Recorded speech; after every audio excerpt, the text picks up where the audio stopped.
कार्यक्रम के प्रायोजक हैं श्री मदन भाई रेखाबेन हुमड़, रूपेन प्राची हुमड़, अनगवीर आर्शवीर हुमड़, रिक्ता विशाल सेठी, आरिका अर्जुन सेठी। क्या है मिथ्यात्व की प्रबलता, ये क्या है कसाय की तीव्रता, इस वजह से ऐसा घटित हो रहा है। इस वजह से पंडित जी कहते हैं कि मुझे ग्रंथ लिखना पड़ा है और किन्हीं किन्हीं सत्पुरुषों की बुद्धि भ्रष्ट हो गई है, अपने आप को श्रेष्ठ समझ रहे हैं, ज्ञानी समझ रहे हैं और वो ही बुद्धि भ्रष्ट बैठे हुए। अब मैं क्या करूं? बोले वो भले ना समझे लेकिन सही बात लिख करके जो लोग बुद्धि से भ्रष्ट हों उससे पहले उन्हें समझाना पड़ेगा। तो ऐसा ग्रंथ लिखने की आवश्यकता पड़ गई है। पक्षपात बढ़ जाने से क्या हो गया? पक्षपात बढ़ गया, सबके अपने अपने पक्ष हो गए। कोई एकांत पक्षी हो गया, कोई पक्षी हो गया है। आप यदि एक पक्ष को मानोगे तो आप एकांतवादी कहलाओगे। हमारा धर्म और दर्शन तो अनेकांत धर्म दर्शन है, हमने एक को माना ही नहीं है। हम तो समग्र को स्वीकार करते, हम सर्वस्व को स्वीकार करते, हम समष्टि को स्वीकार करते, हम पूर्णता पर विश्वास रखते हैं। हम एक अंश को मानने वाले नहीं है, एक पक्ष को मानने वाले नहीं है। कोर्ट में भी न्याय होता है तो दोनों पक्षों को सुनने के बाद होता है। दलीलों पर दलीलें दी जाती हैं, पेशी पर पेशी होती है, फाइल पर फाइल बढ़ती है, तब कहीं जाकर के किसी दिन सालों बाद रिजल्ट आता है, न्याय सुनाया जाता है। और हम एकांगी हो गए, एक पक्ष वाले हो गए। आचार्य कहते हैं आप किस अपेक्षा से बात कर रहे? द्रव्यार्थिक न्याय की अपेक्षा से बात कर रहे हैं या पारयार्थिक न्याय की अपेक्षा से बात कर रहे हैं? निश्चय न्याय की अपेक्षा से बात कर रहे हैं या व्यवहार न्याय की अपेक्षा से बात कर रहे हैं? पहले अपेक्षा बताओ, क्योंकि निश्चय भी सत्य है, व्यवहार भी सत्य है, द्रव्यार्थिक भी सत्य है, पर्यार्थिक भी सत्य है, सद्भूत भी सत्य है, सद्भूत भी सत्य है, अनुपचारित व्यवहार में भी सत्य है, सब सत्य है, पर अंश मात्र में। और जब तक सभी अंश इकट्ठे नहीं होंगे तब तक पूर्ण सत्य नहीं होगा। यदि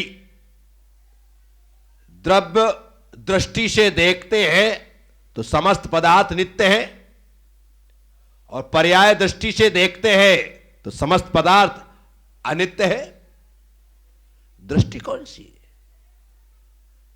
द्रव्य दृष्टि और पर्याय दृष्टि। जो बौद्धिस्ट है वो पर्याय दृष्टि वाले लोग हैं, एक ही पक्ष को मान रहे कि सब कुछ नश्वर है। जो व्यक्ति जन्मा है वो मर नहीं सकता और जो मरा है वो जन्म नहीं सकता, ये बुद्ध कहते हैं। क्योंकि जो जन्मा था और जो अभी है वो अलग था, ये अलग है। किस अपेक्षा से? तो कहते हैं पर्यायार्थिक न्याय की अपेक्षा से। पर्याय दृष्टि से बिल्कुल सही है, लेकिन द्रव्य दृष्टि से देखा जाए तो जो जन्मा था वही जी रहा है और वही एक दिन मरेगा, क्योंकि द्रव्य तो शाश्वत है। जो हम नरक निगोद में थे वही आज मनुष्य गति में, जो आज मनुष्य गति में है कल वही देवगति में होंगे, परसों वही मोक्ष में होंगे। द्रव्य तो शाश्वत है, लेकिन पर्याय वस्त्रों के परिवर्तन के समान ये शरीर का परिवर्तन हमने हर भाव में किया है। तो यहां ये बात समझने की हो जाती है, किस अपेक्षा से कथन किया जा रहा है। तो पक्षपाती लोग बहुत सारे, वो एक ही पक्ष को पकड़ करके बैठे। सम्यक दर्शन, सम्यक ज्ञान, सम्यक चारित्र में कोई दर्शन को ही मान रहा है, कोई ज्ञान को ही मान रहा है, कोई चारित्र को ही मान रहा है। आचार्य कहते हैं ये भी एकांती है, क्योंकि एक को मान रहा है। कोई सम्यक दर्शन सम्यक ज्ञान को मानता, चारित्र को नहीं मानता। कोई सम्यक ज्ञान सम्यक चारित्र को मानता है, दर्शन को नहीं मानता। कोई सम्यक दर्शन सम्यक चारित्र को मानता है, ज्ञान को नहीं मानता है। क्या करोगे आप? जो एक को भी छोड़ रहा है वो एकांती है, जो एक को ही पकड़ करके बैठा है वो एकांती है। कोई निश्चय की रट लगा करके बैठा है, बोले एकांती। कोई व्यवहार की रट लगा करके बैठा है, बोले एकांती। कोई कहता 13पंथी सही है, वो एकांती। कोई कहता 20पंथी सही है, वो एकांती। जिसने एक को माना वो एकांती। भगवान महावीर स्वामी कहते हैं सर्वस्व समग्र को स्वीकार करना पड़ेगा, एक पक्ष पर अटक गए तो भटक गए। इसलिए यहां पर कहा जा रहा है पक्षपात बढ़ जाने से, क्या पक्षपात बढ़ जाने से जीवों के हृदय में, इस पवित्र जैन धर्म में भी अनेक प्रकार के संशय उत्पन्न हो गए हैं। जितने लोग उतनी बातें, जितने मुंह उतनी बातें, सुनने वाले आप हम, सुनाने वाले अनेक, और अनेक लोग अनेक तरह की अनेक बातों को अनेक प्रकार से अनेक बार जब हमें समझाते हैं तो हमारा ये माइंड जो है वो कंफ्यूज हो जाता है। और कंफ्यूज हो गया है तो क्या करें? तो पंडित चंपालाल जी कहते हैं आगम को, सिद्धांत को पढ़ करके कन्फर्म कर लो, कन्फर्म हो जाएगा, कल तो कन्फ्यूजन दूर हो जाएगा। कन्फ्यूजन दूर करने के लिए कन्फर्म करना जरूरी है। तो अनेक प्रकार के संशय उत्पन्न हो गए हैं, क्योंकि जितनी मुंह उतनी बातें। तो हम तो सुन सुन करके पागल से हो गए, समझ में नहीं आता है कि किसे माने किसे ना माने, सही क्या है गलत क्या है। अरे भैया मैं तो और मुसीबत में फंस गया हूं, वो कहते हैं ये सही है, कहते हैं वो सही है, वो अपनी तरफ खींचता है, अपनी तरफ खींचता है, मैं कहां जाऊं, कुछ समझ नहीं आता है। ऐसे समय में सिद्धांत आगम ग्रंथ ही हमारे लिए, हमारे भ्रम को मिटाने में निमित्त और कारण बनते हैं, जिससे वे पदार्थों के स्वरूप का श्रद्धान और ही प्रकार करने लग गए। संशय हो जाने की वजह से जो श्रद्धान है वो अलग प्रकार से होने लगा। क्यों?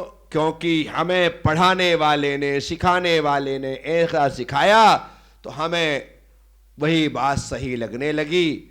हमें कभी भी किसी की बातों में आकर के अपनी मान्यताओं को बदलना नहीं है, पहली बात।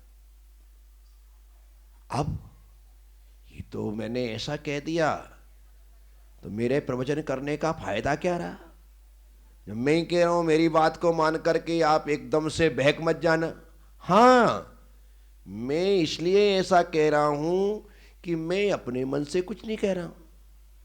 मैं शास्त्र को सामने रखूं, जिनवाणी को सामने रखूं, आचार्य पुष्पदंत भूतबली स्वामी को सामने रखूं, आचार्य कुंद स्वामी को सामने रखूं, आचार्य समंतवर स्वामी को सामने रखूं, आचार्य पूज्यपाद स्वामी को सामने रखूं, आचार्य अकलंक देव को सामने रखूं, आचार्य विद्यानंदी को सामने रखूं, आचार्य मानतुंग को सामने रखूं। ये बड़े महान आचार्यों को मैं सामने रखता हूं। जो उन्होंने कहा वो मैं कहता हूं तो मेरी बात मान लेना, जो उन्होंने कहा वो मैं नहीं कहता हूं तो मेरी बात मत मानना। मैंने क्या गलत कहा? मैं अपने मुंह से अपने मन की बात कहूं तो प्रज्ञा सागर को कभी मत मानना, लेकिन मैं अपने मुंह से भगवान पुष्पदंत भूतबली स्वामी, कुंद स्वामी, समंत्रभद स्वामी, पूज्यपाद स्वामी, अकलंक देव स्वामी, विद्यानंदी स्वामी, मानतुंग स्वामी, इनकी बात कहो तो मेरी बात को कभी मत ठुकराना, उसे स्वीकार कर लेना। क्योंकि मैं अपनी बात नहीं कहना चाहता, ना मेरी अपनी कोई बात है, ना मेरे मन की कोई बात है। जो बात है वो हमारे आचार्यों की है, जो मैंने शास्त्रों में पढ़ा है, पढ़ रहा हूं, वही तुम्हें सुना रहा हूं। मन गणंत में कुछ भी नहीं कहना चाहता। क्यों? क्योंकि मन गणंत बातों से अभी तो हम यूं ही रसातल में गड़े हैं और न जाने कितने गड़ जाएं, क्योंकि मन गड़ंत बातें हमें गड़ंत ही बनाने वाली हैं। क्या बनाने वाली है? गड़ंत। गड़ंत क्या होता है? जमीकंद। क्या होता है? जमीकंद। मेरी छोटी सी बच्ची है अग्रिमा, अभी उससे पूछा स्कूल में, उसको चित्र बनाने के लिए दिए आलू के, प्याज के, गाजर के, मूली के, इसके सब के। वो बचपन से उसने कभी गाजर, मूली, प्याज, आलू खाए नहीं, क्योंकि उसकी मम्मी ने खिलाए नहीं। उसका त्याग उसको बता रखा है। 6 साल की अभी। उससे पूछा कि तू आलू क्यों नहीं खाती, तो क्या जवाब दोगे? उसने कहा कि आलू नीचे होते। देख रहे हैं आप जवाब, मुझे इतना मैंने भी लाइफ में पहली बार ऐसा जवाब, मुझे तो फिट बैठ गया। उसने कहा आलू नीचे होते इसलिए नहीं खाते। बोले नीचे होते तो क्या हो गया? बोले नीचे नरक हैं, जो नरक में पैदा होते उन्हें खाने से नरक जाते हैं। नीचे नरक होते हैं और आलू नीचे पैदा होता है, जो आलू नरक में पैदा होता है आलू खाने से नरक जाते हैं। मुझे लगा कि बाप रे बाप, मैंने आज तक नहीं सोच पाया वो छोटी सी बच्ची अग्रिमा ऐसा बोलती है कि इसलिए हम आलू नहीं खाते। अब वो अपनी मम्मी से कहती, मम्मी देखो इसमें गाजर भी है। क्या है? एक गाजर भी नरक में पैदा होती है। अपन गाजर क्यों खाते? गाजर ही मत खाया करो। तो मम्मी ने कहा नहीं बेटा, जितना त्याग हो उतना ही रहने दो, बात टाल दी। पर बच्चे को दिमाग में कि ये भी नरक में पैदा होता है। नरक कहां है? नीचे। तो जो नीचे पैदा हो रहे हैं उन्हें नहीं खाना चाहिए। उम्र कितनी? सिर्फ 6 साल। और लॉजिक कैसा कि जो नीचे पैदा हो वो नरक में पैदा होता, क्योंकि नरक नीचे है, जो खाएगा वो नरक जाएगा। अनेकी मैं नहीं सोच पाया कि कितनी अच्छी बात है। छोटे बच्चों को समझाने के लिए उस छोटी सी बच्ची ने जो जवाब दिया, इससे अच्छा कोई जवाब नहीं हो सकता, मैं सोचता हूं। तो मनगढ़ंत बातें गड़ंत पैदा कर देती है, हमें गड़ा देती है। तो यहां से बात मुझे याद आ गई। तो इसीलिए मैं आप सबसे कहता हूं कि हमें पक्षपात रहित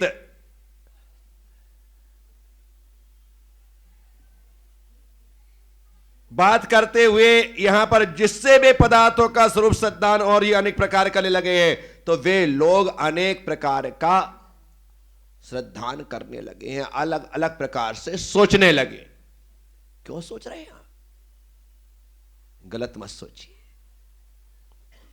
जैसा आगम ग्रंथों में लिखा है वैसा ही कहिए। तो मैं जो कह रहा हूं अपने मन से मैं कभी नहीं कहता हूं, और गलती हो जाए, कभी धोखे से कोई बात निकल जाए तो क्षमा मांगने में देरी भी नहीं करता हूं कि माफ कर दो भैया, कहां लेकर के जाने वाले। क्योंकि जिनवाणी के एक भी शब्द का मेरे द्वारा अवर्णवाद ना हो जाए, इसका भय हर वक्ता को होना चाहिए।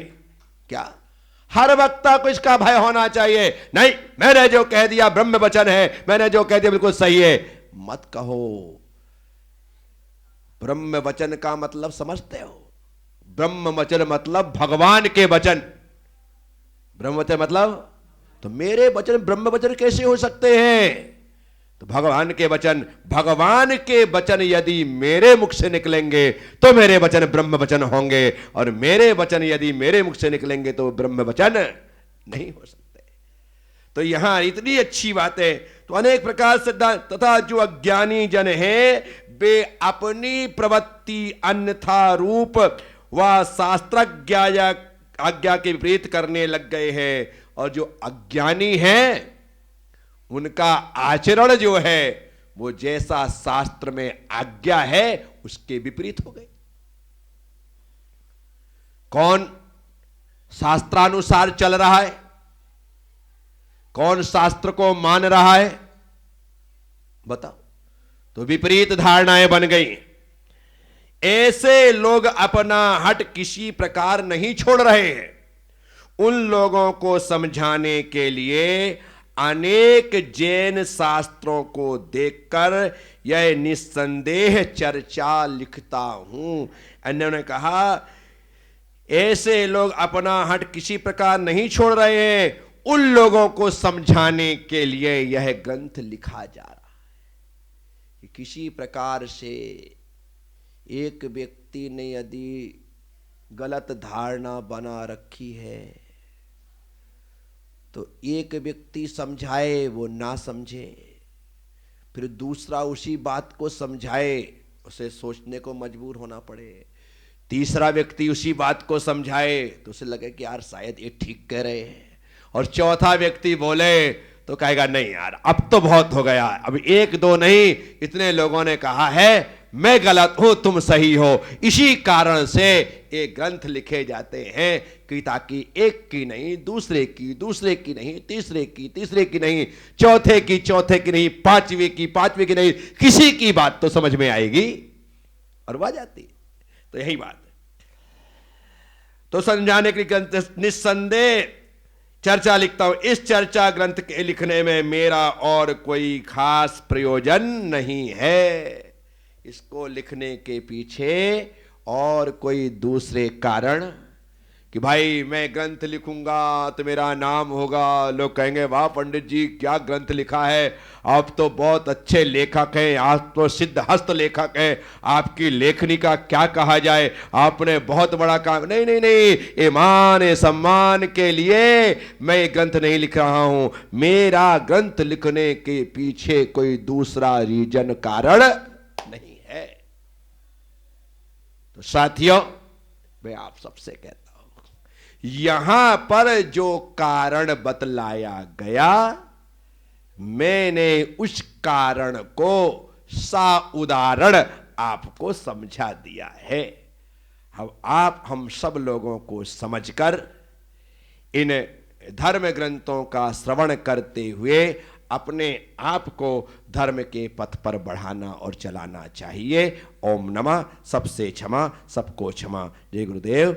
इस कार्यक्रम के प्रायोजक हैं श्री मदन भाई रेखाबेन हुमड़, रूपेन प्राची हुमड़, अनगवीर आर्शवीर हुमड़, रिक्ता विशाल सेठी, आरिका अर्जुन सेठी।